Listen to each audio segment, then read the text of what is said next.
This keyboard is the reason that federated learning exists. Back in 2015, Google wanted to build better predictive typing into Android. You know, that thing that suggests banana when you type BAN and coffee when you type COF. But they had big privacy concerns about building it. You see, if you're building that kind of predictive model, the most valuable training data will be whatever people actually type. But that data is also some of the most sensitive. It's messages, it's passwords, it's personal notes. Uploading it to centralized servers to train your system is not just risky, but without explicit user consent, it may also be illegal. So, what can you do? Google's solution was revealed in February 2016 in the form of that research paper, Communication Efficient Learning of Deep Networks from Decentralized Data.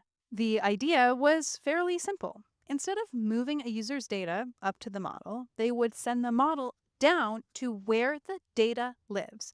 Then they'd train the model locally on each user's device and only send the learned updates, the actual model weight updates and parameter deltas, back to the centralized server.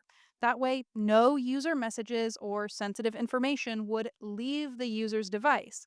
But the central model would still be able to aggregate the learned patterns and statistical signals from millions of users.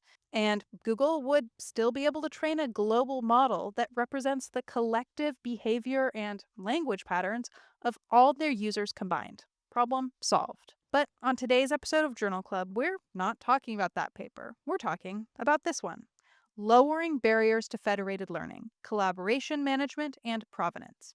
You see, a decade after federated learning came out, it's still hard to do logistically. Setup is hard. Matching to collaborators in other organizations is hard. Coordinating with them is hard. And data provenance is hard.